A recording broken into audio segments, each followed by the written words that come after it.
Chapter 1. The Meeting Part I. Through glass, the younger man, the one who would later learn to recognize the particular quality of silence that preceded a meltdown, stood in the marble foyer of the Ashworth estate and tried to remember why he'd agreed to this. His mind supplied several answers at once, each clamoring for attention. The debt, your sister's medical bills, Dad's business, you promised, you always promise. Why do you always promise things? He shook his head sharply, as if the motion could dislodge the thoughts and arrange them in some kind of order. It didn't work. It never worked. The foyer was obscene in its wealth. That was the word that came to him, obscene. Marble floors polished to a mirror shine, a chandelier that probably cost more than his family's house, artwork on the walls that he recognized from his sister's art history textbooks. Everything was white or cream or that particular shade of beige that rich people called champagne. It made his eyes hurt. Or maybe that was the fluorescent quality of the lighting, too bright, too cold, reflecting off all those hard surfaces until the whole space felt like the inside of a diamond. He'd worn his best suit. It was still his best suit even though he'd bought it 4 years ago for his cousin's wedding, and the pants were a little short now, and there was a stain on the inner lining of the jacket that he'd tried to scrub out with dish soap at 3 in the morning last Tuesday. He'd forgotten about it until he was already in the Uber, and then he'd spent the entire 20-minute drive trying to calculate whether anyone would see it if he kept the jacket buttoned. They would. Of course they would. People like this noticed everything. "Mr. Chen will see you now." The voice came from his left, a woman in a severe black dress, her hair pulled back so tightly it looked painful. She hadn't been there a moment ago, or had she?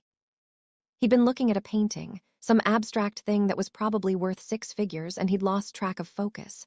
Focus. You need to focus. Right, yes, thank you. The words came out too loud. They always came out too loud or too quiet, never the right volume, never the right tone. He followed the woman down a hallway that seemed to stretch for miles, his shoes squeaking slightly on the marble. Each squeak made him wince. The woman stopped in front of a door, dark wood, heavy, the kind of door that was meant to intimidate. She knocked twice, a precise sound, and opened it without waiting for a response. "Your appointment, sir." The room beyond was an office, but calling it an office was like calling the Pacific Ocean a puddle. Floor to ceiling, windows overlooked a garden that probably required a full-time staff. The desk was mahogany, massive, clear except for a single laptop, and a pen placed at a precise 90-degree angle to the desk's edge. Behind the desk sat a man in his 50s, silver-haired, sharp-eyed, wearing a suit that probably cost more than 3 months of rent. And beside the window, backlit by the afternoon sun so that he was nearly silhouetted, stood another man. The younger man, the one with ADHD, though he'd stopped thinking of it that way years ago, had started thinking of it as just the way his brain worked, the way some people were left-handed or allergic to shellfish, felt his breath catch. The man by the window was probably close to his age, late 20s maybe, though it was hard to tell. He stood with the kind of stillness that seemed unnatural, like a statue, like something carved from ice. He wore all black suit, black shirt, black tie, and black leather gloves that gleamed dully in the sunlight. His face was angular, beautiful in a cold way, like a knife. Dark hair, dark eyes, expression absolutely neutral. He didn't look at the newcomer. He was looking out the window at something in the garden, or at nothing, his gloved hands clasped behind his back. "Sit." The older man, Mr. Chen, presumably, gestured to a chair in front of the desk. The younger man sat. The chair was uncomfortable, designed to be. He resisted the urge to fidget, failed, started bouncing his knee. Stopped, started again. "I assume you understand why you're here." It wasn't really a question. The younger man nodded anyway, then realized that might not be enough and said, "Yes, the arrangement, the marriage." The word felt absurd in his mouth. Marriage. Like something from a historical drama, not something that happened in the real world, not in the 21st century, not in America. But here he was, and there was the contract his father had signed, and there were the debts, always the debts, and his sister needed her medication, and, "My son," Mr. Chen said, and the man by the window didn't move, didn't react at all, "requires a spouse. For legal and financial reasons that don't concern you. You require money. Your father has been quite clear about your family's situation." The way he said situation made it sound like a disease. "The terms are simple. You will marry my son. You will live in this house. You will make public appearances as required. You will conduct yourself appropriately. In exchange, your family's debts will be cleared and you will receive a monthly allowance. The marriage will last a minimum of 2 years, after which point it may be dissolved if both parties agree. The younger man's knee was bouncing again. He pressed his hand down on it hard. And if we don't agree? Then it continues until you do. Mr. Chen's smile didn't reach his eyes. I suggest you learn to agree. There was a long silence. The man by the window still hadn't moved, still hadn't looked at him. It was unnerving. Most people couldn't stand still like that. Most people fidgeted, shifted weight, something. I need to know. The younger man stopped, tried to organize his thoughts. What does your son think about this? What my son thinks, Mr. Chen said, voice dropping several degrees, is irrelevant. He will do as he's told, as will you. Another silence. This one felt heavier, darker. The younger man looked at the figure by the window, trying to catch his eye, trying to see some reaction, anything. Nothing, just that unnatural stillness. I'd like to speak with him, the younger man said. Alone, if this is going to happen, I should at least. No, the word came from the window. The first word the man in black had spoken. His voice was low, flat, completely devoid of inflection. He still didn't turn around. I don't see the point, he continued, still addressing the window, the garden, the nothing beyond. This is a business arrangement. We don't need to pretend it's anything else. I'm not trying to pretend. The younger man stood up without meaning to, his chair scraping loudly against the floor. I just think if we're going to live together, we should at least. Should what? Now the man turned, and the younger man felt the full force of those dark eyes, cold and assessing. Get to know each other, become friends. The words were laced with something that might have been contempt. I don't need friends. I need you to sign the contract, move into the guest wing, and stay out of my way. That's a lovely attitude for a marriage.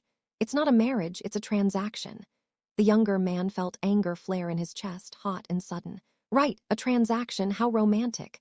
Romance, the man in black said, is a chemical reaction designed to facilitate reproduction. It has no place in a legal arrangement. Jesus Christ. The younger man laughed, but it came out harsh, almost bitter.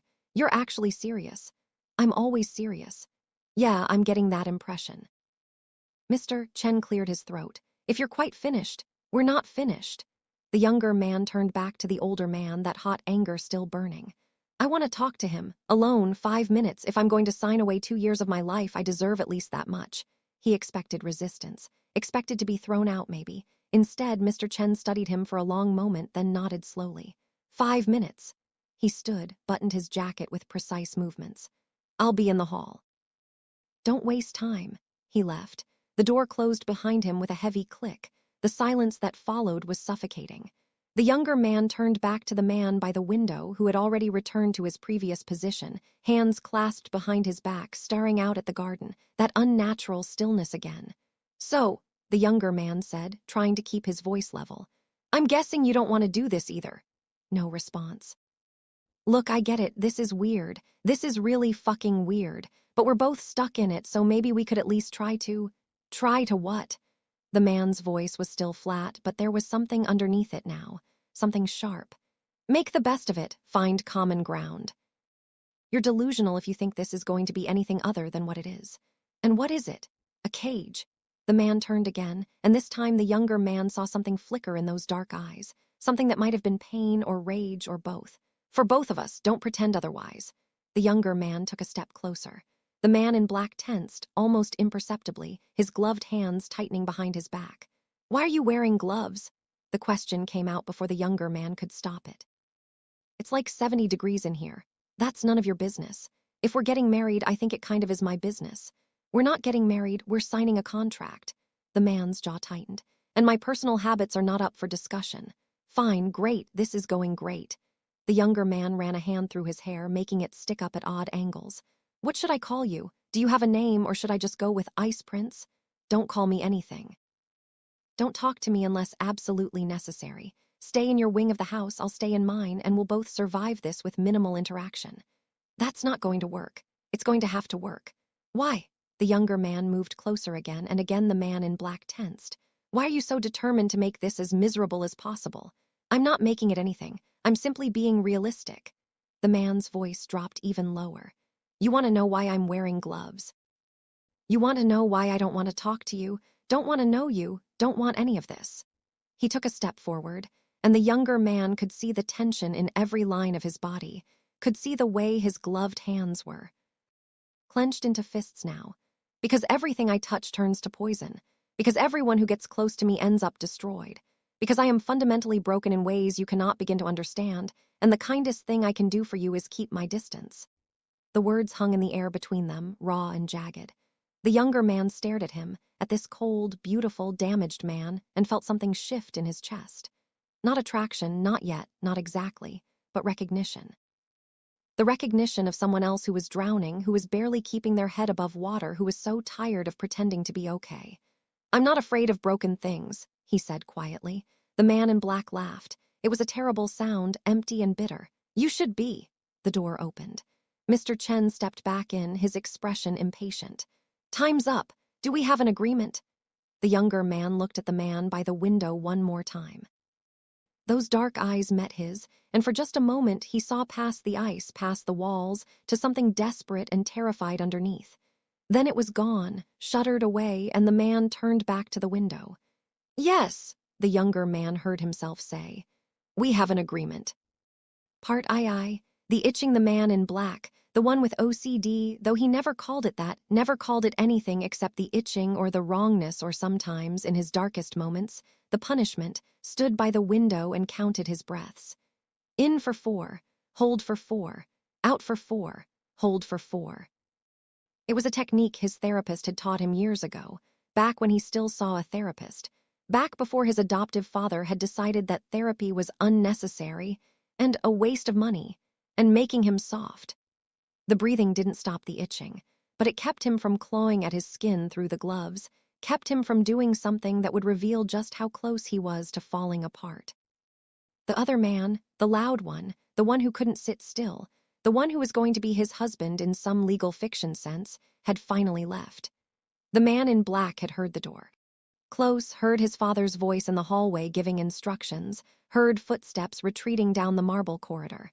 He was alone now. He could breathe. Except he couldn't, not really, because the itching was getting worse. It always got worse when he was stressed, when things changed, when his carefully constructed routines were disrupted. And this forced marriage, this stranger moving into his space, this complete upheaval of everything he'd built to keep himself safe, this was the worst disruption imaginable. His hands were shaking inside the gloves. He pressed them harder against his back, nails digging into leather, trying to ground himself. It didn't work. "Everything I touch turns to poison." He'd meant it when he said it. It wasn't metaphor. It was fact, proven over and over again throughout his life. His biological father dead. His biological mother destroyed. His adoptive parents who looked at him with something between disgust and calculation.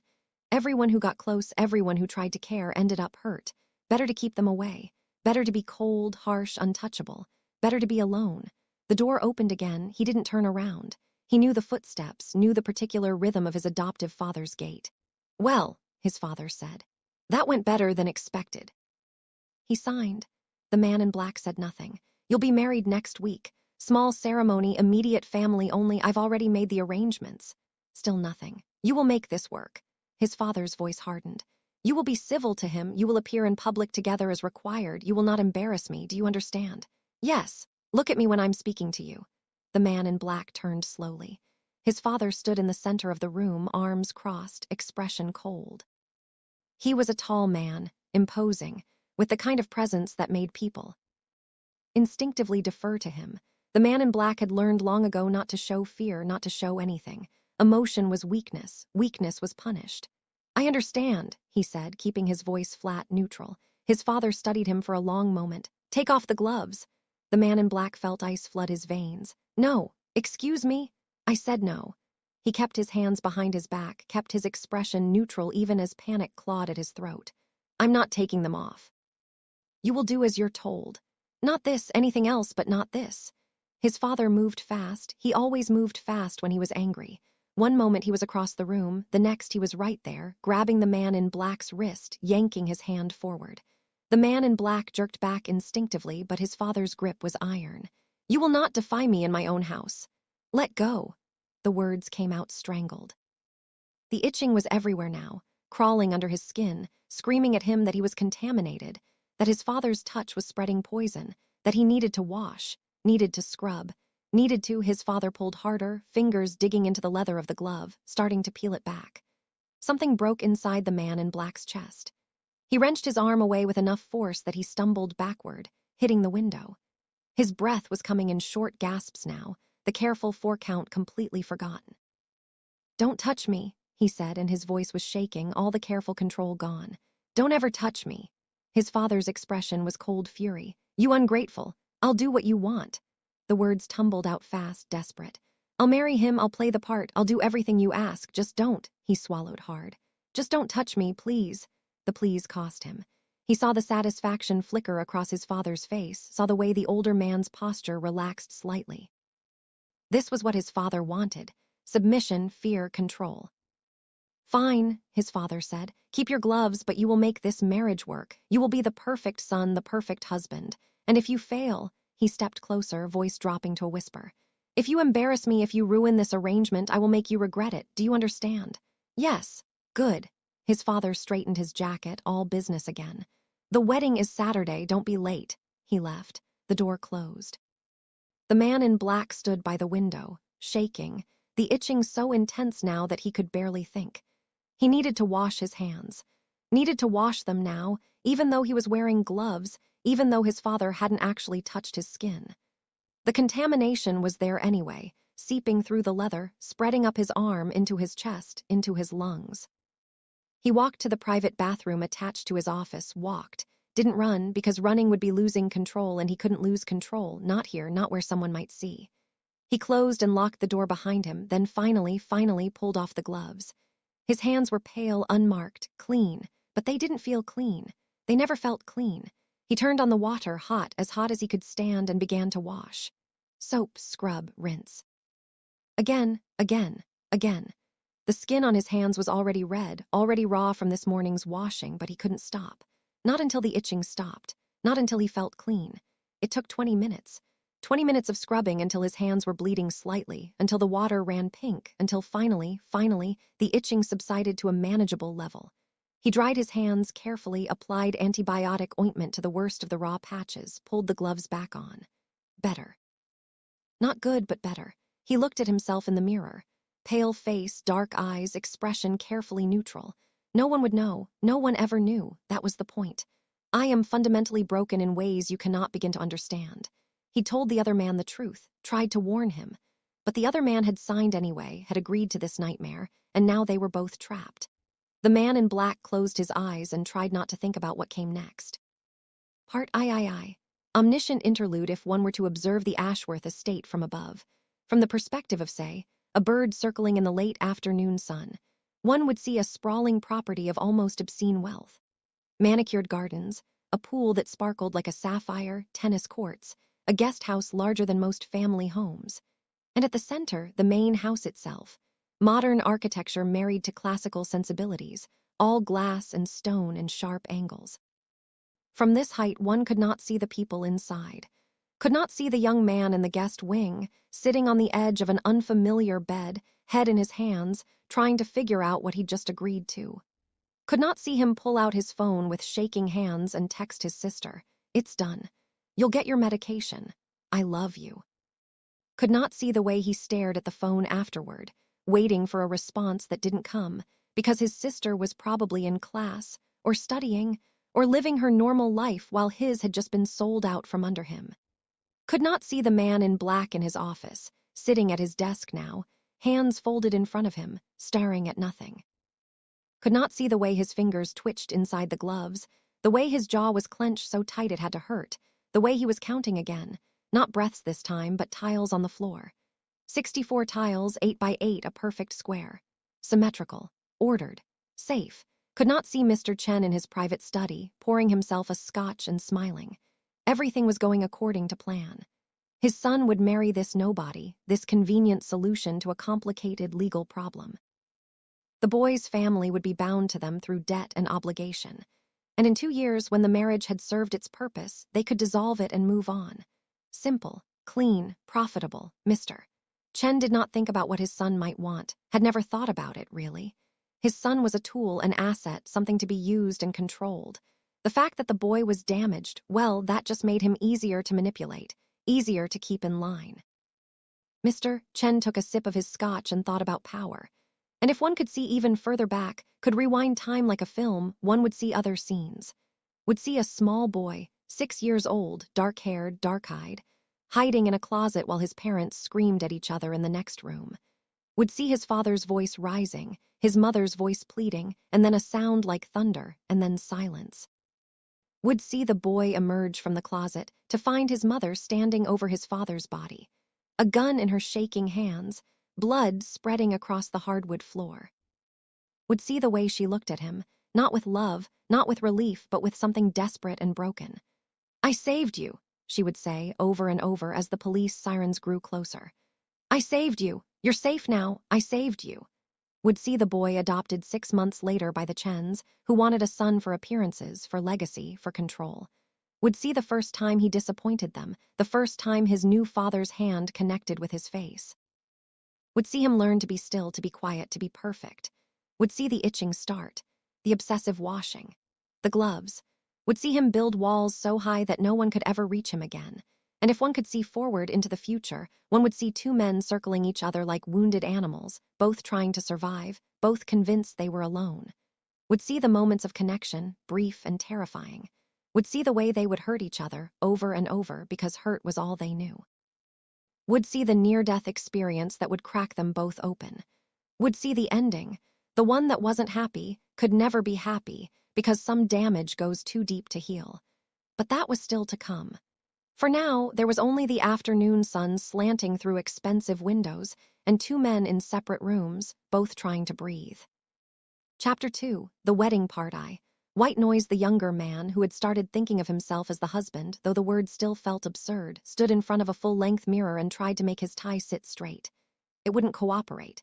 He'd tied it 3 times already, and each time it came out crooked or too long or too short or something. His hands were shaking. Why were his hands shaking? He'd been to weddings before. He'd worn ties before. This shouldn't be hard.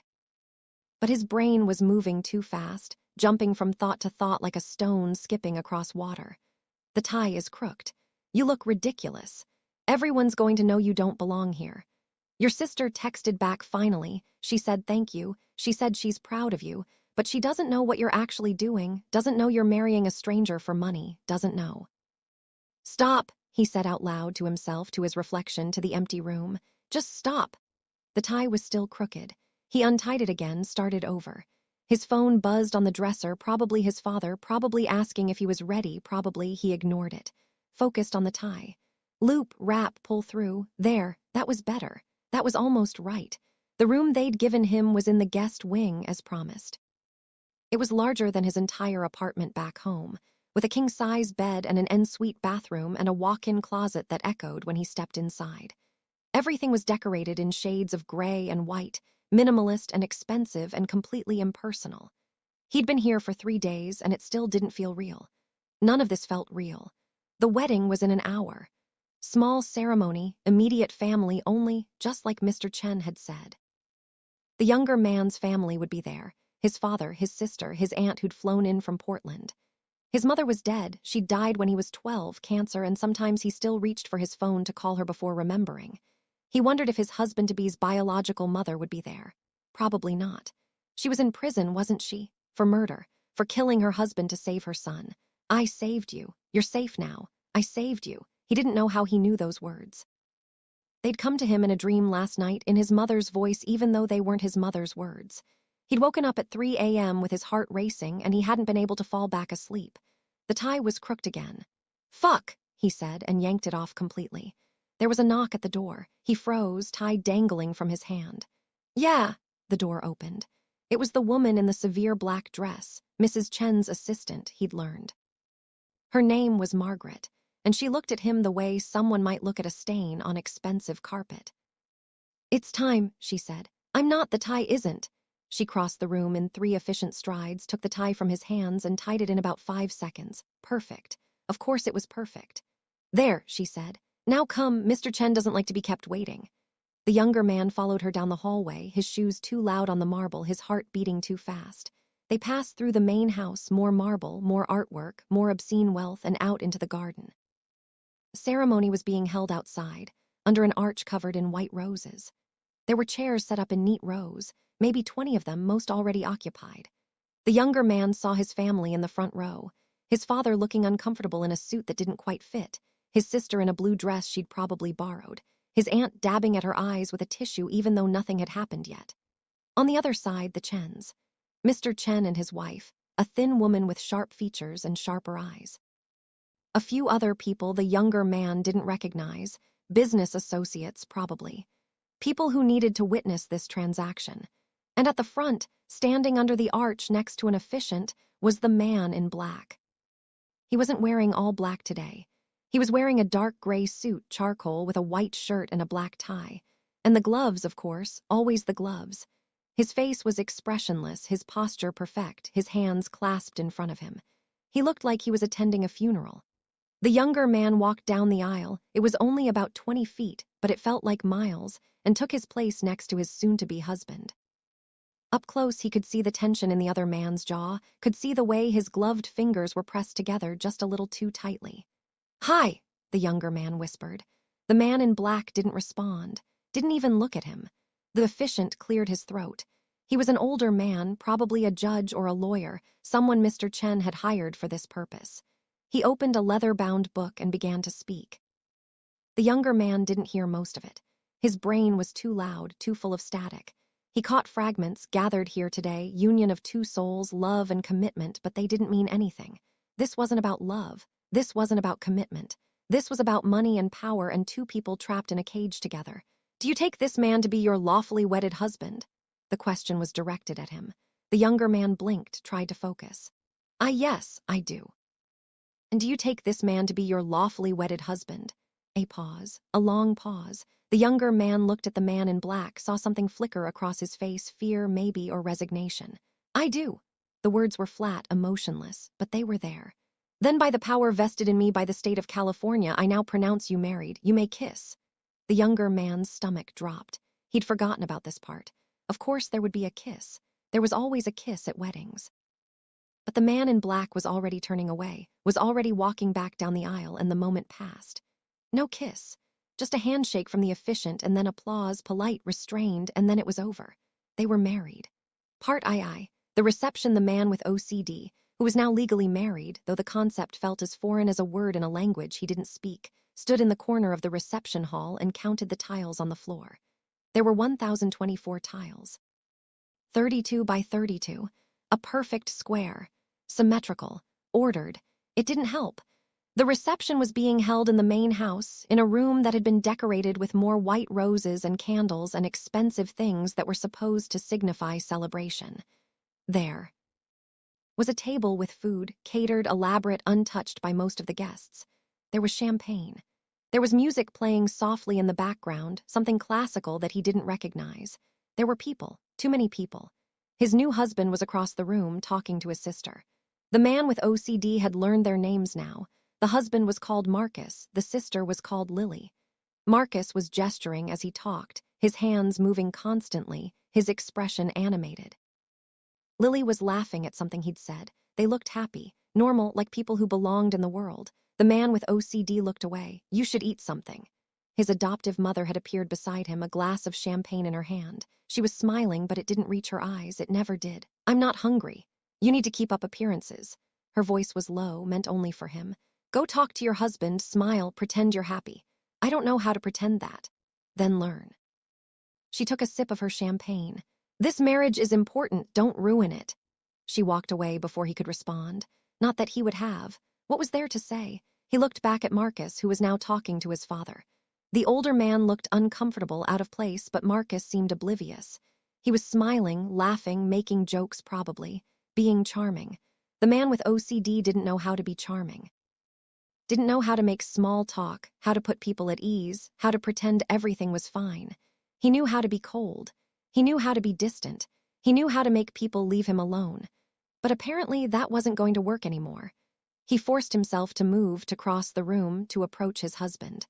Marcus saw him coming and his smile faltered slightly, but he recovered quickly.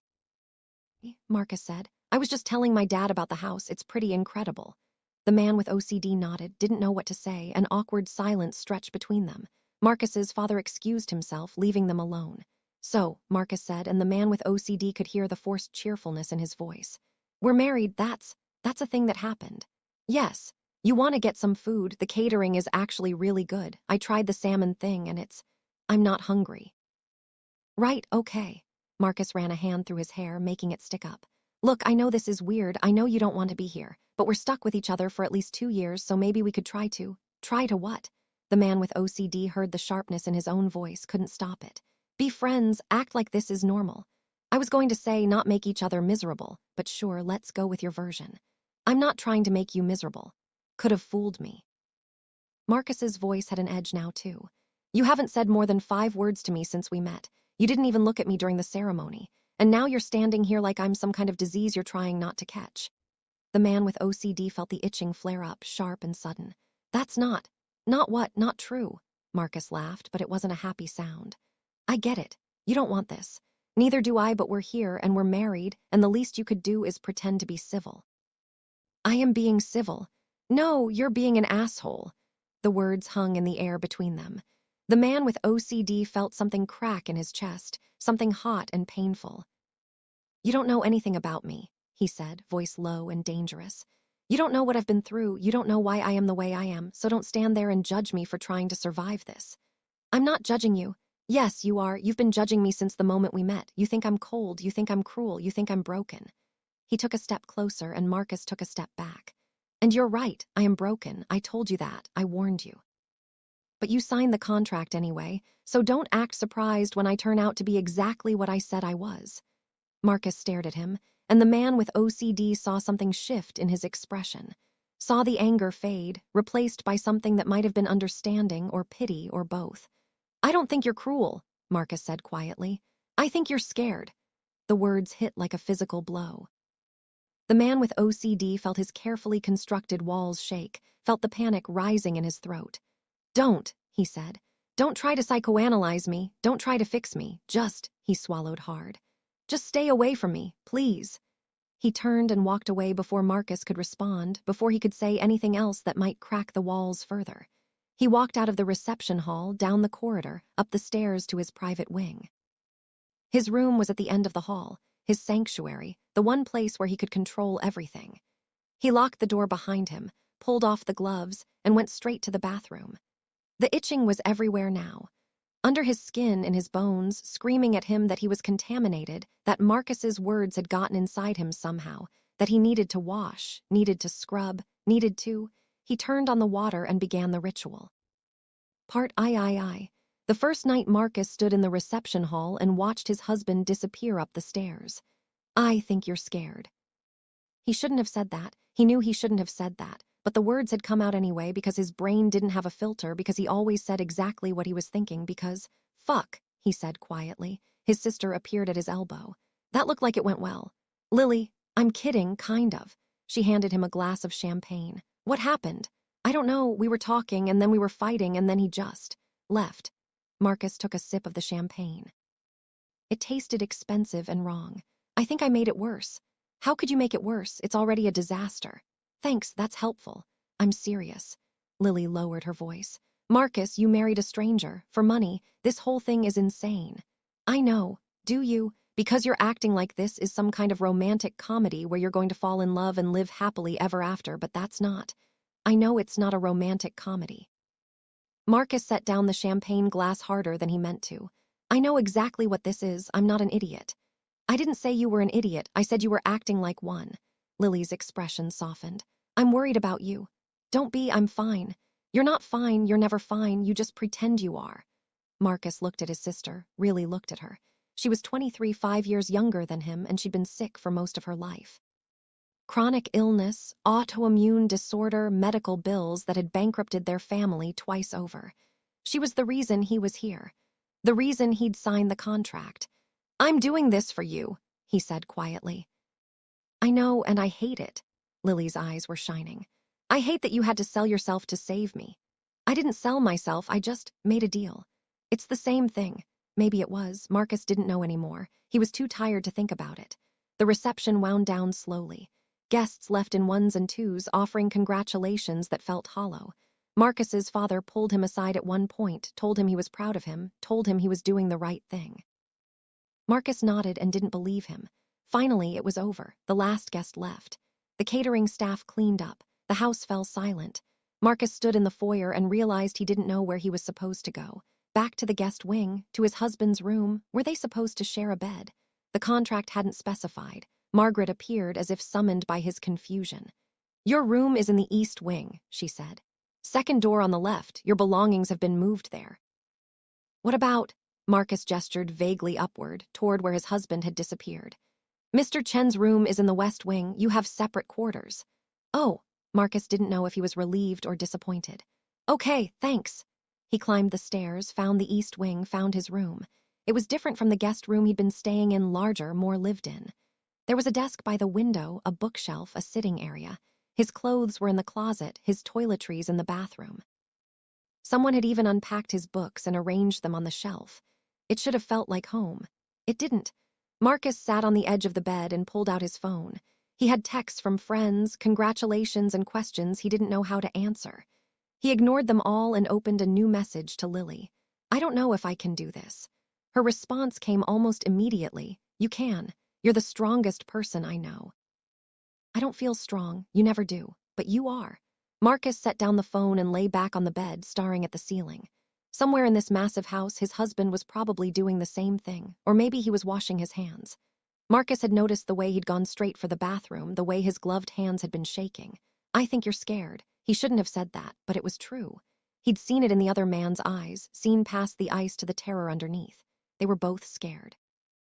Both trapped, both trying to survive. Maybe that was enough. Maybe that was something they could build on.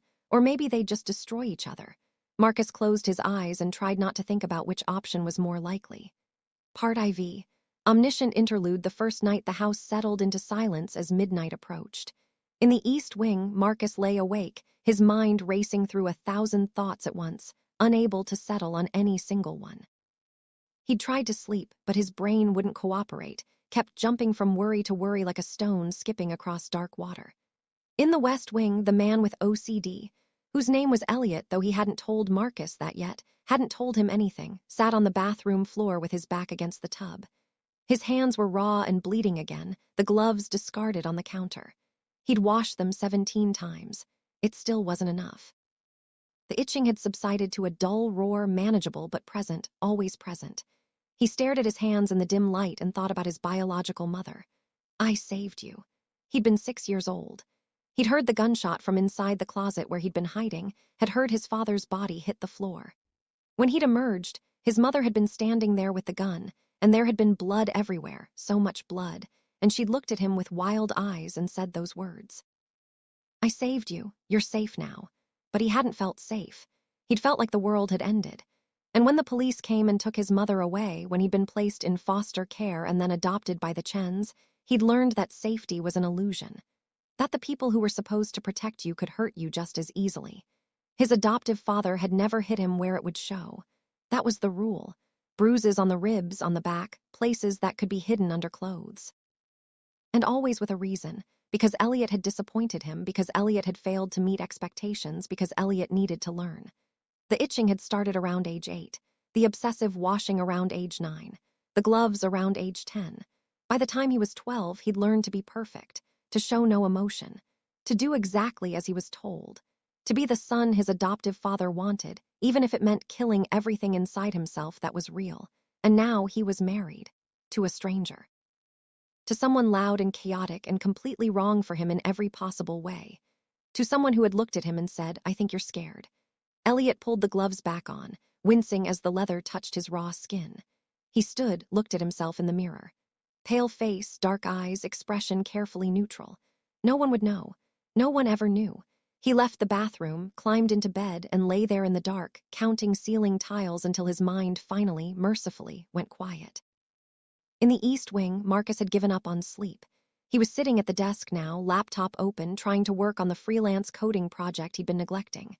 But he couldn't focus, couldn't make his brain settle on the lines of code in front of him. He kept thinking about Elliot. That was his name. Marcus had overheard someone say it during the reception. Elliot Chen. It was a good name. It suited him somehow. Marcus wondered what Elliot was doing right now. Wondered if he was asleep, or if he was lying awake too, thinking about this disaster they'd both agreed to. Wondered if he was okay. "Don't try to fix me." That's what Elliot had said. And Marcus knew he should listen, knew he should keep his distance, knew that getting involved would only make things worse. But he'd never been good at staying away from broken things. His phone buzzed. A text from Lily, "Get some sleep. Tomorrow's a new day." Marcus smiled despite himself. His sister always knew when he was spiraling. "I'll try," he texted back. He closed the laptop, climbed into bed, and stared at the ceiling. Somewhere in this house, his husband was doing the same thing. They were married now, legally bound, trapped together for at least 2 years. Marcus didn't know if that was enough time to figure each other out or if it was just enough time to destroy each other completely. He suspected he'd find out soon enough. The house was silent. The moon cast silver light through expensive windows, and 2 men lay awake in separate rooms, both thinking about the same thing. What have I done? Chapter 3. The morning after Part I. Disorientation. Marcus woke to sunlight streaming through windows he didn't recognize, in a bed that wasn't his, in a room that belonged to someone else's life. For a moment, just a moment, he forgot where he was. Then it all came rushing back. The wedding, the contract, the man with the gloves and the cold eyes, the fact that he was married now, actually married, to a stranger who hated him. "Fuck," he said to the empty room. His phone said it was 7:23 a.m. He'd managed maybe 4 hours of sleep, his brain finally shutting down around 3. Now it was awake again, firing on all cylinders, jumping from thought to thought. "You're married. You're in the Chen house. You need coffee. Where's the kitchen? Is there a kitchen? Of course there's a kitchen. Rich people have kitchens, probably. Multiple kitchens, but where? Should you get dressed first? What do you wear? Is there a dress code? Does Elliot expect you to wear a suit to breakfast? Is there breakfast? Do you eat together? Are you supposed to stop?" he told his brain. It didn't listen. It never listened. He got out of bed, realized he was still wearing his boxers and an old t-shirt with a hole in the armpit, and wondered if that was appropriate. Probably not. He dug through the closet. Someone had unpacked all his clothes, organized them by color and type, which was both helpful and deeply unsettling, and pulled on jeans and a clean shirt. The house was silent. Marcus opened his bedroom door carefully, half expecting to find someone waiting in the hallway, but there was no one. Just more marble, more expensive art, more evidence of wealth so extreme it stopped feeling real. He needed coffee and food, and to figure out where the hell anything was in this maze of a house. He started walking, trying to remember the route from yesterday. Down the hallway, past several closed doors, down a staircase that curved elegantly to the main floor. The foyer looked different in the morning light, less intimidating maybe, or maybe he was just too tired to be properly intimidated. The kitchen. Where was the kitchen? He tried a door on the left, a sitting room, all white furniture and uncomfortable-looking chairs. Another door, a library, floor-to-ceiling bookshelves, the kind of room that belonged in a movie. A third door. "Can I help you?"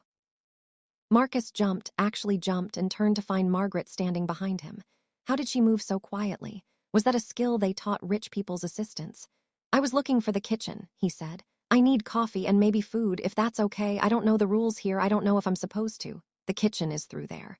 She pointed to a door at the end of the hall. "Breakfast is served at 8. You're early." "Oh, okay. Should I wait or—" "You may do as you please." Her tone suggested she didn't actually care what he did. "Mr. Chen is in his office. He doesn't eat breakfast." Mr. Chen, she meant Elliot, his husband, who apparently didn't eat breakfast. "Right, thanks."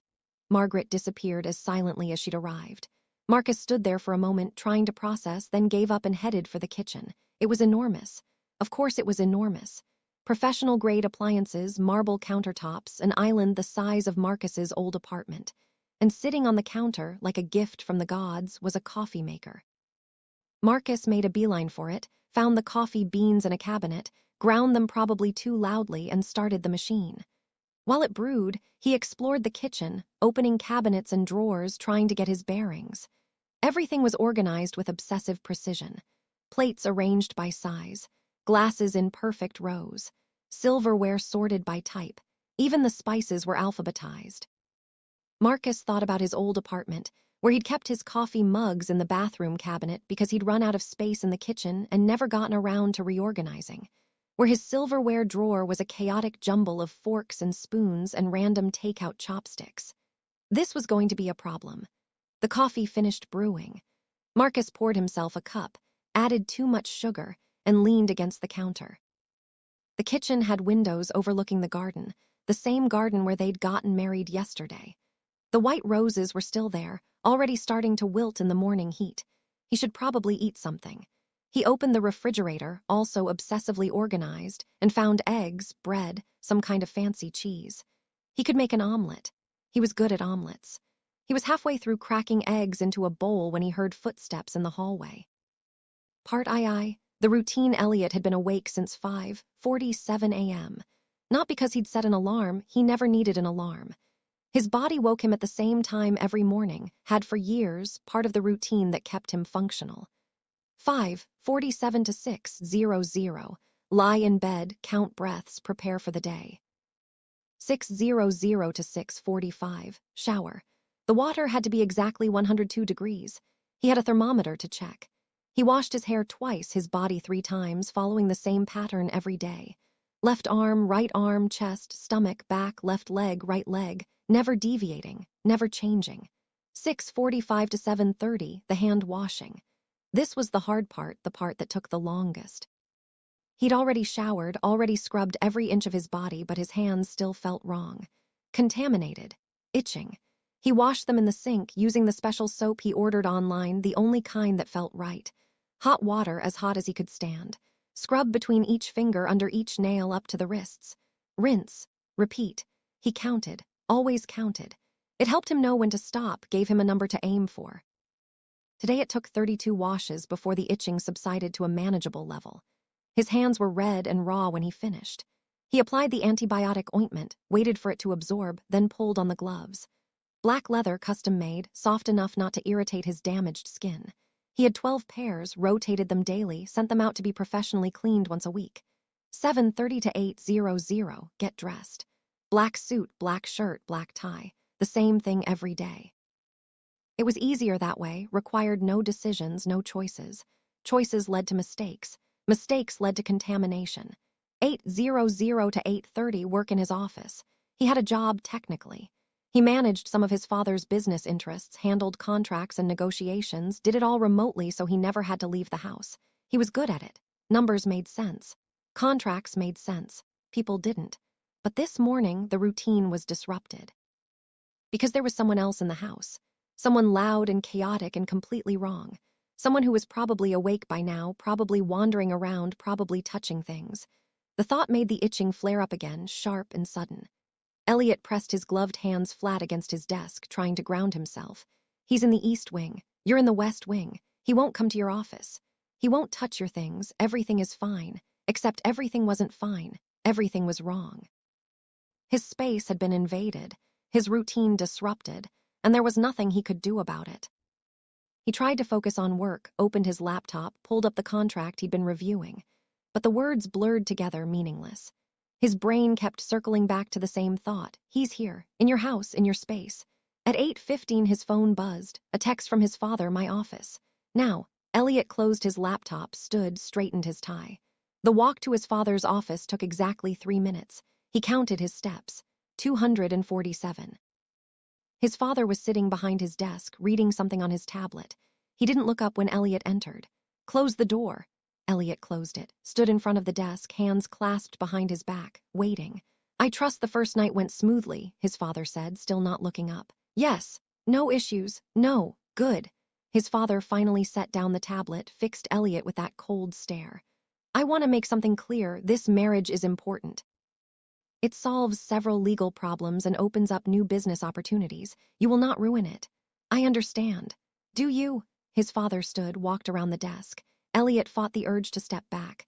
Because yesterday at the reception, you walked away from your husband in front of our guests. That was unacceptable. He was, Elliot stopped. Excuses were weakness. It won't happen again. No, it won't. His father was close now, too close. Elliot could smell his cologne, expensive and cloying. You will be civil to him. You will eat meals together. You will appear in public together. You will convince everyone that this is a real marriage. For 2 years. As long as I say, his father's voice dropped. Don't forget who you are, don't forget what you owe me. I took you in when no one else would. I gave you a home, a name, a future, and this is how you repay me. The words were familiar. Elliot had heard them 1,000 times in 1,000 variations. You owe me. You're nothing without me. You should be grateful. I am grateful, Elliot said, because that was what he was supposed to say. Then act like it. His father returned to his desk, dismissing him. Go spend time with your husband. Get to know him, make this work. Elliot left the office, walked back down the hallway, counting steps again. 247, everything the same, everything controlled. Except when he reached the main floor, he heard something that made him stop. Music, coming from the kitchen. No, not music, someone singing, badly, off-key and too loud and completely wrong. Marcus. Elliot stood in the hallway, frozen. He should go back to his office. Should avoid the kitchen, avoid Marcus, avoid any interaction that might disrupt his routine further. But his father's words echoed in his head. Go spend time with your husband. He walked toward the kitchen, each step feeling like a mistake. Heart I. The collision. Marcus was singing along to a song playing from his phone, something upbeat and pop-y that he'd had stuck in his head since yesterday while he cooked. The omelet was coming together nicely, cheese melting, vegetables sizzling. He'd found a pan, found a spatula, found everything he needed despite the obsessive organization. He was feeling almost okay, almost normal, like maybe this wouldn't be a complete disaster. Then he turned around and saw Elliot standing in the doorway. Marcus jumped, the spatula flying out of his hand and clattering across the counter. Jesus Christ, you scared me. Elliot didn't move, didn't speak, just stood there in his black suit and black gloves, staring at the kitchen like it was a crime scene. Good morning, Marcus tried. I was making breakfast. Do you want some? I made enough for two, I think. I wasn't sure if you ate breakfast, but Margaret said you don't, but I figured I'd make extra just in case. What are you doing? The question was flat, cold. Marcus blinked. Making an omelet. In my kitchen. I mean, technically it's our kitchen now, right? Since we're married. Marcus tried for a smile. It didn't land. I was hungry. I needed coffee. I didn't think it would be a problem. Elliot's jaw tightened. He walked into the kitchen slowly, his eyes scanning every surface. Marcus watched him, confused, as Elliot's gaze landed on the counter where Marcus had been working. You moved things, Elliot said. What? No, I used some stuff. The pan, the spatula, some eggs. You moved things. Elliot's voice was getting sharper. The cutting board was on the left side of the sink. You put it on the right. The spatula was in the second drawer. You left it on the counter. The eggs, he stopped, his gloved hands clenching. How many eggs did you use? I don't know, 3, 4, why does it? There were 18 eggs in the refrigerator, arranged in 3 rows of 6. Now there are 14. The pattern is broken. Marcus stared at him. You counted the eggs. Everything has a place. Everything has an order. You can't just... Elliot's breath was coming faster now. You can't just come in here and move things around. I was making breakfast. I didn't realize there was a specific egg arrangement I needed to maintain. Of course you didn't realize, you don't think, you just do whatever you want without considering. Elliot stopped, pressed his gloved hands against the counter. I need you to put everything back exactly where it was. I don't remember where everything was. Then figure it out. Elliot, don't. The word came out sharp, almost desperate. Don't say my name like that, don't try to reason with me, just put everything back. Marcus felt frustration rising in his chest. This is insane. You're upset because I moved a cutting board. You don't understand. Then explain it to me. I can't. Elliot's voice cracked just slightly. I can't explain it in a way that will make sense to you. I need everything to be where it's supposed to be. I need order. I need control. And he gestured at the kitchen, at the mess Marcus had made. You're chaos. The word hung in the air between them. Marcus looked at the kitchen, trying to see it through Elliot's eyes. The cutting board on the wrong side of the sink, the spatula on the counter instead of in the drawer, the eggs in their carton no longer in perfect rows, the pan on the stove, the cheese wrapper on the counter, his coffee mug sitting on the island. It looked like a normal kitchen, like someone was cooking breakfast, but to Elliot it probably looked like a disaster. I'm sorry, Marcus said quietly. I didn't know, I didn't mean to. It doesn't matter if you meant to. Elliot's hands were shaking now. Marcus could see it even through the gloves. You did it anyway, and now everything is wrong and I can't think, I can't breathe, I need to fix it. He moved suddenly, grabbing the cutting board and moving it back to the left side of the sink. Then the spatula, opening the second drawer and placing it inside with precise movements. Then he opened the refrigerator, stared at the egg carton for a long moment. There were 18, he said, more to himself than to Marcus. 3 rows of 6. Now there are 14. I need to buy more eggs. I need to make it even again. Elliot, you don't need to. Don't tell me what I need. Elliot slammed the refrigerator door and Marcus flinched. You don't know, you don't understand. You think this is about eggs, but it's not about eggs, it's about... He stopped, his breath coming in short gasps now. It's about everything being wrong. Everything being contaminated. Everything being. He stopped talking abruptly, turned, and walked out of the kitchen. Marcus stood there, the omelet burning in the pan behind him, trying to process what had just happened. You're chaos. Maybe he was. Maybe that's all he'd ever been, too loud, too scattered, too much. His ex-girlfriend had said something similar when she'd left him. You're exhausting, Marcus. Everything with you is just too much. He turned off the stove, scraped the burnt omelet into the trash. He wasn't hungry anymore. Part IV. Aftermath. Elliot made it to his office before the panic attack hit. He closed the door, locked it, and then his legs gave out and he was on the floor, back against the wall, trying to breathe. The itching was everywhere. Under his skin, in his bones, screaming at him that everything was contaminated. Marcus had touched the cutting board, the spatula, the eggs, had moved things, disrupted the order, broken the pattern. And now everything in the kitchen was wrong, was poisoned, was stop. Breathe, count. In for 4, hold for 4, out for 4, hold for 4. It wasn't working. The panic was too strong, the itching too intense. He needed to wash his hands. Needed to wash them now, even though he'd already washed them this morning, even though he was wearing gloves. The contamination was there anyway, seeping through the leather, spreading up his arms. He pulled off the gloves with shaking hands, stumbled to the bathroom attached to his office. Turned on the water, hot as he could stand, and began to wash. Soap, scrub, rinse, again, he counted, lost count, started over. The water was scalding. His hands were bleeding. He couldn't stop. You're chaos. He'd said it like an accusation, but it was just the truth. Marcus was chaos. Loud and scattered and completely unable to follow rules, to maintain order, to understand that some things needed to stay the same or everything would fall apart. And Elliot was trapped with him. For 2 years, maybe longer. The thought made him scrub harder. He didn't know how long he stood there, washing his hands over and over, but eventually the itching subsided. Not gone, never gone, but manageable. He turned off the water, dried his hands carefully, applied the ointment to the new raw patches. His hands were shaking too badly to put the gloves back on. He sat on the bathroom floor, back against the tub, and stared at his damaged hands. This was his life now. This was what he'd agreed to. I saved you. His mother's voice echoing in his head. She'd killed his father to save him, had destroyed her own life to protect him. And what had he done with that sacrifice? Ended up here in this house with these people who saw him as a tool, a possession, something to be used. And now he had a husband. Someone who was supposed to care about him, supposed to be his partner. But Marcus didn't care. Marcus just wanted the money, wanted to save his sister, wanted to survive this arrangement and move on with his life. Just like Elliot. They were both trapped, both drowning, both trying to survive. Maybe that was the only thing they'd ever have in common. Elliot pulled the gloves back on, wincing as the leather touched his raw skin. He stood, looked at himself in the mirror. Pale face, dark eyes, expression carefully neutral. No one would know, no one ever knew. He left the bathroom, sat at his desk, opened his laptop. Work. He could focus on work. Work made sense. Work had rules and patterns and order, but he couldn't concentrate.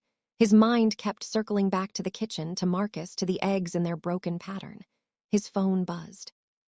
A text from his father. Did you talk to him? Elliot stared at the message for a long moment, then typed. Yes. Good. Keep it up. Make this work. Elliot set down the phone and closed his eyes. He didn't know how to make this work. Didn't know how to coexist with someone who disrupted everything just by existing. Didn't know how to explain the itching, the washing, the desperate need for control that kept him functional. Didn't know how to be married to someone he couldn't stand to be in the same room with. But he didn't have a choice. None of them did, so he would try. He would force himself to be civil, to interact, to pretend this was something other than a prison sentence. And maybe, if he was lucky, they'd both survive it. Part V. Omniscient interlude in the kitchen. Marcus cleaned up the mess he'd made. He put the cutting board back on the left side of the sink, exactly where Elliot had placed it. He put the spatula in the second drawer. He threw away the burnt omelet and washed the pan, dried it, put it back in the cabinet where he'd found it. He stood in the center of the kitchen and looked at everything, trying to see it the way Elliot saw it, trying to understand. His brain supplied information, facts he'd read somewhere. OCD wasn't about being neat or organized. It was about intrusive thoughts, about anxiety so intense it became unbearable, about rituals and compulsions that were the only way to make the anxiety stop. Elliot wasn't upset about the eggs because he was controlling or difficult. He was upset because Marcus had triggered something in his brain, some cascade of anxiety that Marcus couldn't see or understand. You're chaos. Maybe he was. But Elliot was drowning, and Marcus had just made it worse. He pulled out his phone, opened a browser, and started searching. OCD contamination fears. OCD and routine. How to live with someone with OCD. He read for an hour, sitting at the kitchen island, his coffee going cold beside him. The more he read, the more he understood. And the more he understood, the worse he felt. Elliot wasn't trying to be difficult. He was trying to survive. And Marcus, with his ADHD chaos and his inability to follow rules and his tendency to touch everything and move everything and disrupt everything, was probably Elliot's worst nightmare. This was going to be harder than he'd thought. In his office, Elliot stared at his laptop screen and tried to work. The contract in front of him was important, time-sensitive, required his full attention. He couldn't focus. His mind kept circling back to the kitchen, to Marcus, to the way his carefully constructed routine had been shattered in the space of 15 minutes. He thought about his father's words, make this work. He thought about Marcus's words, then explain it to me. He thought about the next 2 years, stretching out in front of him like a prison sentence. And he thought about the itching, always the itching, crawling under his skin, reminding him that he was broken in ways that couldn't be fixed. The house was silent except for the hum of expensive appliances, the tick of expensive clocks. 2 men in separate rooms, both trying to figure out how to survive each other. Neither of them knew the answer yet. But they would learn. Through conflict and misunderstanding, through pain and frustration, through moments of connection so brief they almost didn't count. They would learn each other, and it would destroy them both. But that was still to come. Chapter 4. The first weak part walking on eggshells. Marcus. By day 3, Marcus had compiled a mental list of Elliot's rules. Not because Elliot had explained them, he hadn't, but because Marcus had broken every single one and faced the consequences. Rule 1. Don't touch anything in the kitchen without putting it back in exactly the same place. Rule 2. Don't use Elliot's bathroom. Ever. Even though they were married and technically sharing a living space, Elliot's bathroom was off limits. Marcus had learned this when he desperately needed to pee at 2 a.m. and made the mistake of using the closer bathroom. Elliot had appeared in the doorway like a ghost, face pale, hands shaking, and spent the next hour cleaning every surface Marcus had touched. Rule 3. Don't make noise after 10 p.m. Elliot's bedtime was 10:30, preceded by a 30-minute routine that apparently could not be disrupted by sound. Rule 4. Don't move the furniture. Marcus had shifted an armchair in the living room just a few inches to get better light for reading, and Elliot had moved it back without a word, his jaw so tight Marcus thought he might crack a tooth. Rule 5. Don't ask questions about the gloves. Rule 6. Don't ask questions about anything, actually. Rule 7. Don't exist too loudly. That last one wasn't official, but Marcus felt it in every interaction. Elliot looked at him like he was a natural disaster, something destructive and unpredictable that had invaded his carefully controlled world. And maybe he was. Marcus tried. He really did. He set reminders on his phone to put things back where he found them. He tiptoed around after 10 p.m. He stayed in his wing of the house as much as possible, trying to minimize contact. But his brain didn't work that way.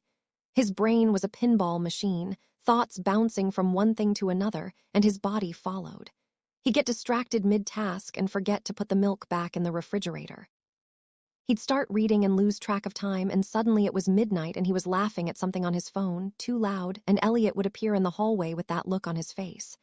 That look that said, "You're ruining everything." On day 4, Marcus called his sister. "How's married life?" Jen asked, and he could hear the smile in her voice. She sounded better, stronger. The treatment was working. "It's fine," Marcus lied. "How are you feeling?" "Good, really good." "The doctors say the numbers are improving."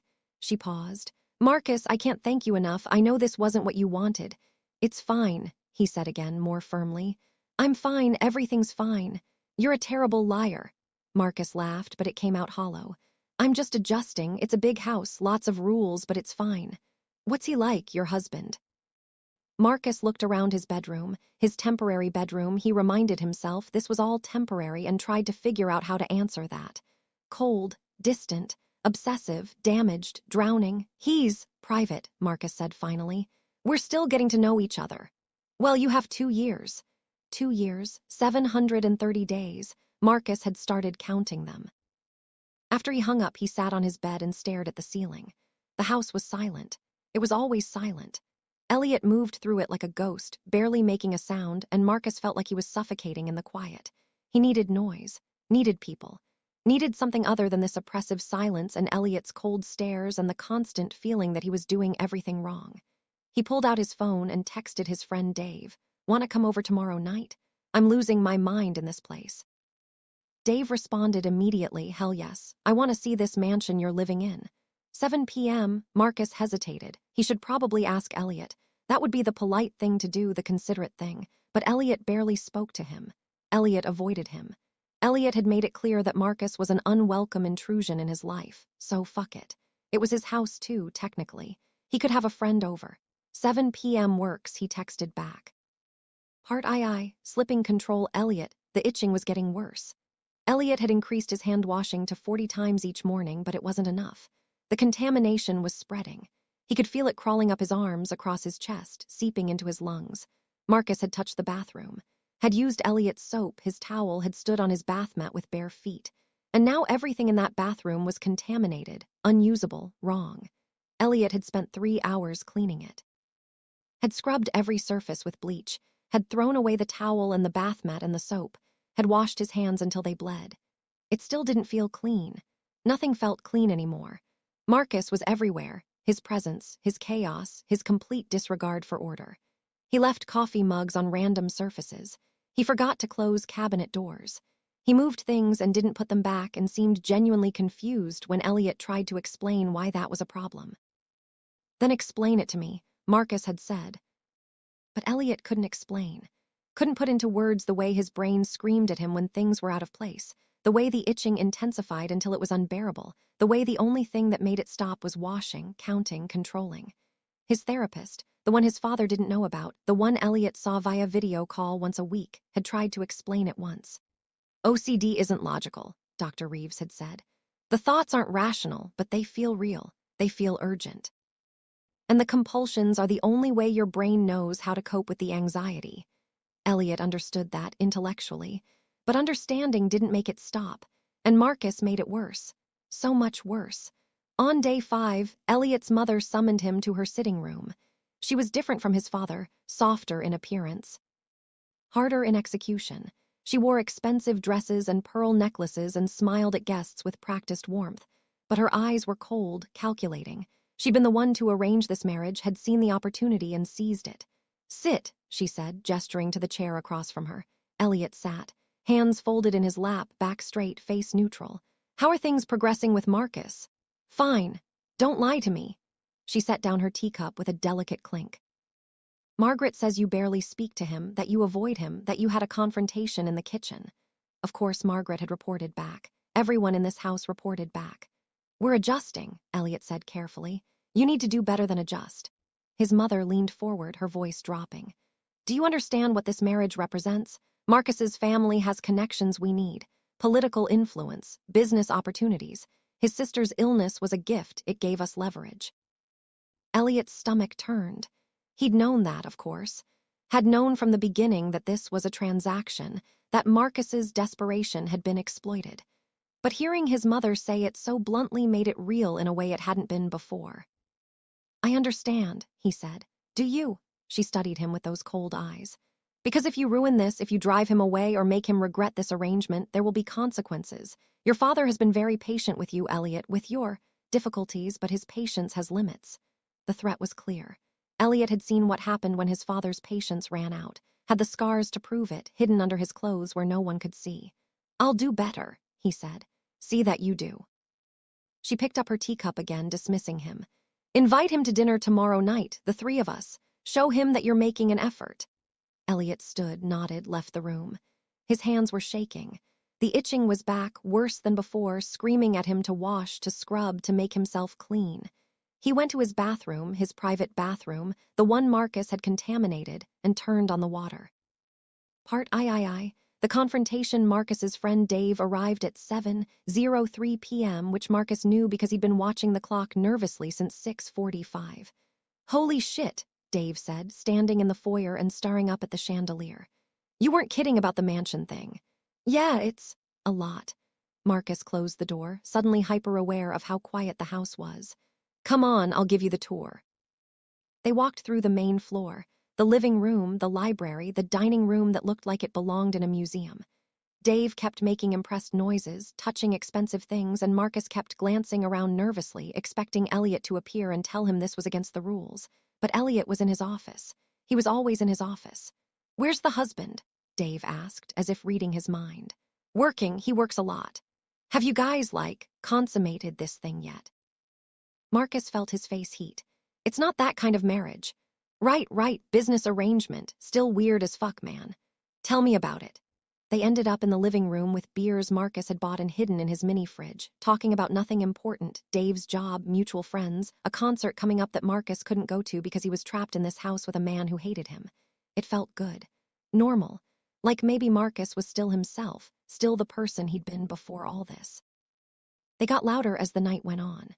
Dave told a story about their friend group's last camping trip, complete with dramatic reenactments, and Marcus laughed, really laughed for the first time in days. He didn't notice the time. Didn't notice it was past 10 p.m., past Elliot's bedtime, past the invisible line he wasn't supposed to cross. Didn't notice until Elliot appeared in the doorway. He was wearing black pajamas, silk, expensive, and his gloves, always the gloves. His face was pale, his jaw tight, and his eyes were fixed on Dave with an expression Marcus couldn't read. Oh, hey, Marcus said, too loud, too cheerful. Elliot, this is my friend Dave. Dave, this is Elliot, my husband. Dave stood, extended his hand. Nice to meet you, man, Marcus has told me. It's after 10, Elliot said, not taking Dave's hand, not even looking at it. The room went quiet. Oh shit, is it? Marcus checked his phone. 10:47. Sorry, we lost track of time. We'll keep it down. He needs to leave. Marcus blinked. What? Your friend, he needs to leave now. Dave looked between them, clearly uncomfortable. Hey, it's cool, I can. No, wait. Marcus stood, frustration rising in his chest. Elliot, can I talk to you for a second, in private? Elliot's jaw tightened further, but he nodded. Marcus followed him into the hallway, leaving Dave awkwardly standing in the living room. What the hell? Marcus hissed, keeping his voice low. You can't just kick my friend out like that. It's after 10, you know the rules. I forgot. We were talking, I lost track of time. You always lose track of time, you always forget, you always. Elliot stopped, his gloved hands clenching. You can't just do whatever you want, this is my house. It's our house, we're married, remember? Don't, the word came out sharp. Don't pretend this is a real marriage, don't pretend we're partners. You're here because you needed money, I'm here because I was forced, that's all this is. The words hit harder than Marcus expected. I know that. But we still have to live together, we still have to coexist, and that means I should be able to have a friend over without you acting like it's the end of the world. He touched things. Elliot's voice was getting higher, more strained. He sat on the furniture, he touched the books in the library, he stopped, pressed his gloved hands against his temples. Everything is contaminated now, everything is wrong, and you don't care, you never care. I do care, I'm trying. But you won't tell me what you need, you won't explain anything, you just expect me to read your mind and follow all these invisible rules. They're not invisible, they're obvious. Don't touch things that aren't yours, don't make noise after 10. Don't disrupt the order. How is that not obvious? Because I have ADHD. Marcus hadn't meant to shout it, but it came out loud, echoing in the hallway. Because my brain doesn't work like yours. Because I forget things and lose track of time, and I can't just follow a rigid schedule without reminders. Because I'm trying my best, and it's still not good enough for you. Elliot stared at him, something flickering across his face, surprise, maybe, or recognition. You have ADHD, he said slowly. Yes, I thought you knew, I thought that was in the contract or whatever. No one told me. They stood there in the hallway, both breathing hard, both realizing they'd been fighting blind. I have OCD, Elliot said finally, quietly. Severe OCD, contamination fears, intrusive thoughts, compulsions. The gloves, the washing, the rules, it's not about control. It's about survival. Marcus felt something shift in his chest. Why didn't you tell me? Why didn't you tell me about the ADHD? I didn't think it mattered, I didn't think, Marcus stopped. We're both idiots. Yes. The word was so flat, so matter-of-fact, that Marcus almost laughed, almost. Your friend still needs to leave, Elliot said. I can't have people here, not without preparation, not without time to adjust. Okay, Marcus nodded. Okay, I'll ask him to go. But Elliot, we need to talk, actually talk about this, about how we're going to make this work. Tomorrow, Elliot said. My mother wants us to have dinner together. We can talk then. He turned and walked away, back toward his wing of the house, leaving Marcus standing in the hallway. Marcus went back to the living room where Dave was still standing awkwardly by the couch. So that was intense, Dave said. Yeah, I'm sorry, but you need to go. I figured. Dave grabbed his jacket. Is he always like that? Marcus thought about Elliot's face in the hallway, the way his hands had been shaking, the strain in his voice. He's going through something, Marcus said. We both are. After Dave left, Marcus sat in the living room alone. The house was silent again, oppressive in its quiet. He thought about what Elliot had said. It's not about control. It's about survival. He pulled out his phone and searched OCD contamination fears, OCD and ADHD living together, how to support someone with OCD.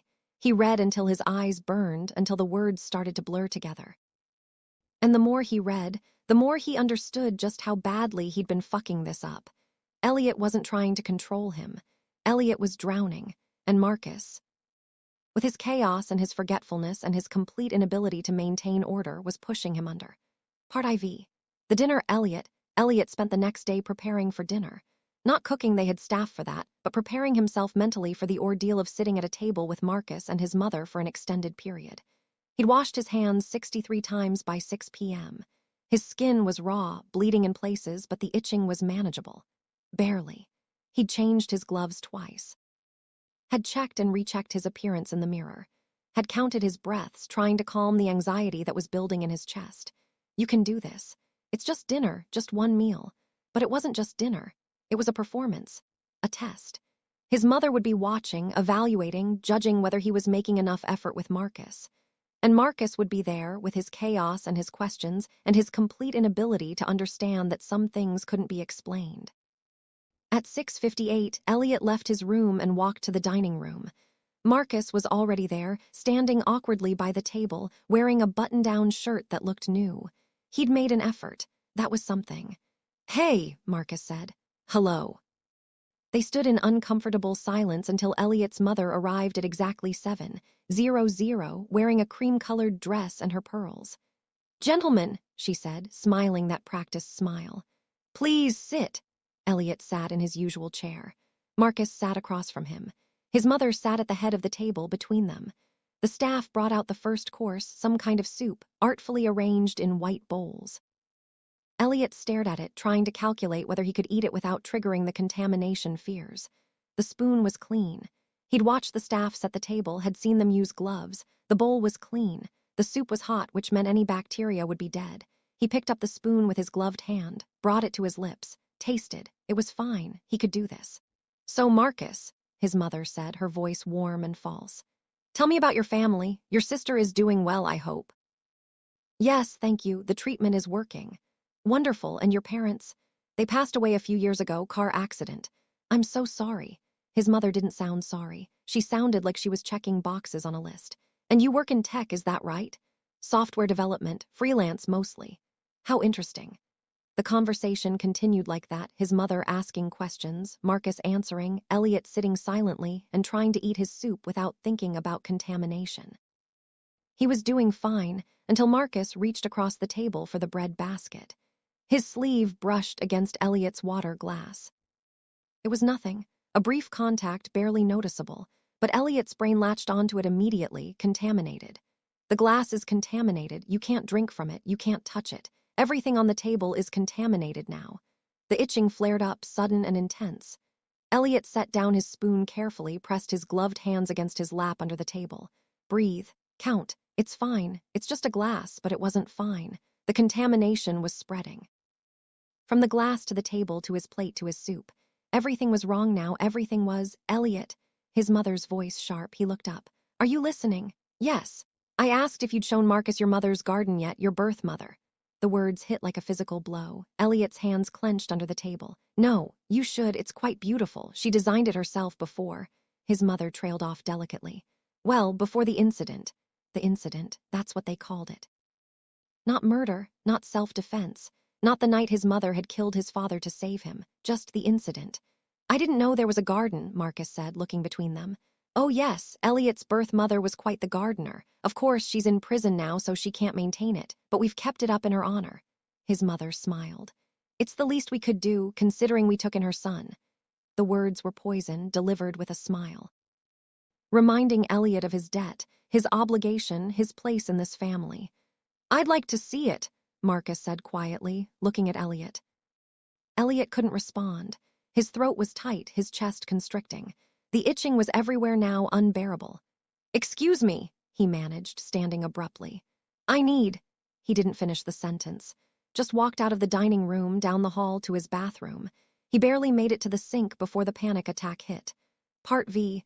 Understanding Marcus sat frozen at the table, watching Elliot disappear down the hallway. He does that sometimes, Elliot's mother said calmly, taking a sip of her wine. Gets overwhelmed, you'll get used to it. Marcus stared at her. What the hell was that? I'm sorry. That thing you said about his mother, about the incident. Why would you bring that up? It's part of his history, part of who he is. She set down her wine glass. Elliot needs to be reminded of where he came from, of what he owes us. He doesn't owe you anything. Her eyes went cold. I think you misunderstand the situation, Marcus. Elliot is damaged, broken. We took him in when no one else would. We gave him a home, a future, and in return he serves this family's interests, just as you do. I'm not serving anyone's interests. I'm here because my sister needed help. And we provided that help for a price. She leaned forward slightly. Let me be clear, this marriage serves a purpose. You have connections we need. Elliot has other uses. As long as you both play your parts, everyone benefits. But if you disrupt that balance, if you make things difficult, there will be consequences. Are you threatening me? I'm explaining reality. She stood, smoothing her dress. Finish your dinner. I have other matters to attend to. She left, and Marcus sat alone at the table, staring at the half-eaten soup, the contaminated water glass, the empty chair where Elliot had been sitting. Elliot is damaged, broken. The words echoed in his head. He thought about the way Elliot's mother had smiled when she mentioned the garden, the prison, the murder. Thought about the way she'd said the incident like it was nothing, like Elliot's trauma was just an inconvenient detail. These people were monsters, and Elliot had been living with them for years. Marcus stood, left the dining room, and went looking for Elliot. He found him in the bathroom attached to his office, sitting on the floor with his back against the tub, gloves off, hands red and raw. Hey, Marcus said softly from the doorway. Elliot looked up, and for the first time, Marcus saw past the cold exterior to the person underneath. He looked young, scared, exhausted. I'm sorry, Elliot said. I ruined dinner. Your mother ruined dinner. Marcus stepped into the bathroom carefully, like approaching a wounded animal. Can I sit? Elliot nodded. Marcus sat on the floor across from him, leaving space between them. I'm sorry about what she said about your mom. My birth mother killed my father. Elliot's voice was flat, reciting facts. She stabbed him 17 times. I was 8. I watched it happen. Jesus Christ. He was hurting me, had been for years. She snapped, killed him to save me. Elliot looked at his damaged hands. She's in prison, life sentence, and I'm here with them because no one else wanted me. That's not true. It is true. I'm broken, damaged, wrong. Elliot's voice cracked slightly. I have OCD so severe I can barely function. I wash my hands until they bleed. I can't touch people. I can't eat in restaurants. I can't exist in the world like a normal person. And he gestured vaguely toward the rest of the house. They use me because I owe them. Marcus felt something break open in his chest. You don't owe them anything. I owe them everything. No. They took advantage of a traumatized kid. They're using your guilt and your trauma to control you. That's not debt. That's abuse. Elliot looked at him, something shifting in his expression. You don't understand. Then help me understand. Marcus leaned forward. I know I've been fucking this up. I know my ADHD makes me chaotic and forgetful, and I've been breaking all your rules without meaning to. But I want to try. I want to figure out how we can coexist without making each other miserable. I don't know if that's possible. Maybe it's not, but we're stuck together for 2 years. We might as well try. Elliot was quiet for a long moment, staring at his hands. Then, I need order, I need routines. I need things to stay in the same place, to follow the same patterns. It's the only way I can manage the anxiety. Okay, so teach me the patterns. Show me where things go. Help me understand what you need. And you need, what chaos? Not chaos, just flexibility. I need to be able to move around, to forget things without it being a catastrophe, to have people over sometimes. I need to not feel like I'm suffocating. I make you feel like you're suffocating. The situation makes me feel like I'm suffocating, not you. Marcus paused. Well, sometimes you, but mostly the situation. Elliot almost smiled. Almost. You make me feel like I'm drowning. I know, I'm sorry. Don't apologize, it's not your fault, it's just incompatibility. They sat in silence for a moment, two broken people on a bathroom floor trying to figure out how to survive each other. Your hands, Marcus said finally. They're bleeding. I know. Is there something I can do? There's antibiotic ointment in the cabinet, and bandages. Marcus stood, found the supplies, brought them back. He sat down again, leaving the ointment and bandages between them. Do you want me to? I can't let people touch me, even with gloves. Okay. Marcus watched as Elliot applied the ointment with shaking hands, wrapped the bandages carefully around his damaged skin. It was intimate in a way that had nothing to do with romance, just two people seeing each other clearly for the first time. I visited my birth mother once, Elliot said quietly. 3 years ago, I wanted to tell her I understood, that I didn't blame her, that I was grateful she saved me. What did she say? She told me to never come back, said seeing me made it worse, made her remember what she'd done. Elliot finished bandaging his hands. So I write letters sometimes, she doesn't respond. I'm sorry. Everyone's sorry, no one can fix it. Marcus didn't know what to say to that, didn't know how to respond to that level of pain. So he just sat there on the bathroom floor, keeping Elliot company in his misery. Part VI, omniscient interlude, the widening gap. Later that night, Marcus lay in his bed and stared at the ceiling. He thought about Elliot's hands, raw and bleeding. Thought about his mother in prison, about his father who'd hurt him, about the adoptive parents who used his trauma as leverage. He thought about the garden, Elliot's birth mother's garden, and wondered what it looked like. Wondered if Elliot ever went there, or if it was just another reminder of everything he'd lost. Marcus pulled out his phone and typed, OCD and trauma. PTSD and OCD comorbidity. How to help someone with severe OCD. He read until his eyes burned, until the words started to blur. And the more he read, the more he realized how little he understood. OCD wasn't just about being neat or organized. It was a prison. A constant battle between knowing something was irrational and being unable to stop the compulsions anyway. It was intrusive thoughts that felt real, anxiety that was physically painful, rituals that took hours and still didn't provide relief.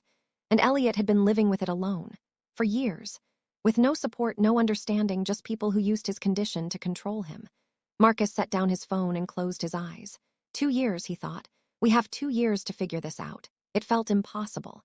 In his own room, Elliot lay awake and counted ceiling tiles. 48.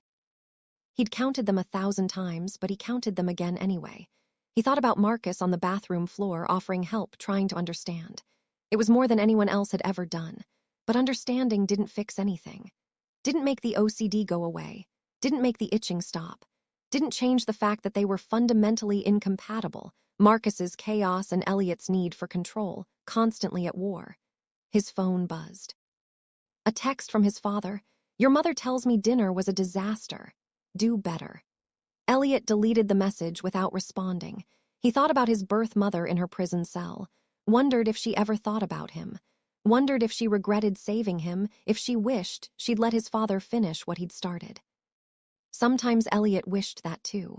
He pulled on his gloves, fresh ones, clean ones, and got out of bed, walked to his bathroom, turned on the water. The itching was back. It was always back. He began to wash. In separate rooms, both men lay awake, both trying to survive, both failing in different ways. The house was silent around them, expensive and cold and empty. And somewhere in the garden, the roses his birth mother had planted continued to grow, beautiful and thorned, blooming in the darkness where no one could see them.